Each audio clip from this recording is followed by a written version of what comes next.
Professor Jayashankar agriculture యూనివర్సిటీలో university VC అల్దా Janaiah versus ఉద్యోగులు.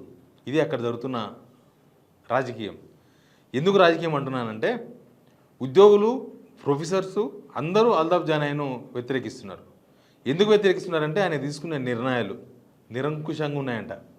ఆయన ఆయన ఆయన ఆయన సీట్లో, ఆయన ఛాంబర్లో ఉండగానే ప్రొఫెసర్సు, ఉద్యోగులు పోయి ప్రొఫెసర్ జయశంకర్ సార్ విగ్రహానికి వినతి పత్రం ఇచ్చిండ్రు.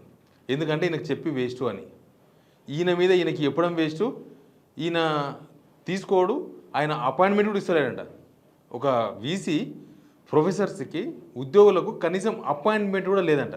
అందుకని నిరసనగా వాళ్ళందరూ పోయి జయశంకర్ సార్ విగ్రహానికి వాళ్ళు వినతి పత్రం ఇచ్చిండ్రు. అసలు ఏంటి వీళ్ళ ప్రాబ్లం అంటే పీజీ ద్వారా ఉద్యోగంలో జాయిన్ అయిన ఉద్యోగులను యూనివర్సిటీస్ కోటాలో పిహెచ్డీ ఇవ్వకుండా తీవ్ర అన్యాయం చేస్తున్నారంట. ప్లస్ అన్ని యూనివర్సిటీల మాదిరిగానే వ్యవసాయ విశ్వవిద్యాలయంలో పనిచేస్తున్న బోధన ఉద్యోగులకు రిటైర్మెంట్ వయసు అదే ప్రొఫెసర్స్కి 65 సంవత్సరాలకు పెంచాలని ఎన్నిసార్లు పెట్టినా అది ప్రభుత్వం దృష్టికి తీసుకుపోతలేడంట. తర్వాత రిజిస్టర్ టీచింగ్ ఉద్యోగులను 4th క్లాస్ ఎంప్లాయీస్ అనడం ఏలన చేస్తూ తీవ్ర మనస్తాపానికి గురి చేస్తున్నాడంట.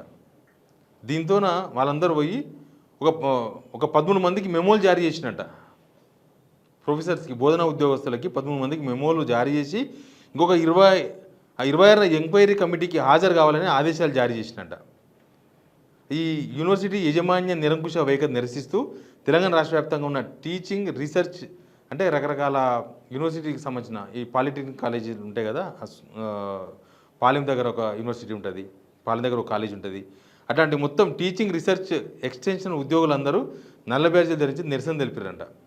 వాళ్ళందరూ అల్దాఫ్ జానయ్యను తప్పించాలని డిమాండ్ చేస్తున్నారు. ఆయన వచ్చిన తర్వాత ప్రొఫెసర్ జయశంకర్ అగ్రికల్చర్ యూనివర్సిటీలో నిరంకుశత్వం పెరిగిపోయింది. ఆయన్నే రాజు, ఆయన్నే మంత్రి అయినట్లు అయిపోయింది. అసలు మా విన్నపాలు వింటలేరు, కనీసం మాకు అపాయింట్మెంట్ కూడా ఇస్తలేరు, మాకు గెలిచే అవకాశం కూడా ఇస్తలేరు. కాబట్టి ఆయనను తప్పించాలని వాళ్ళందరూ డిమాండ్ చేస్తున్నారు.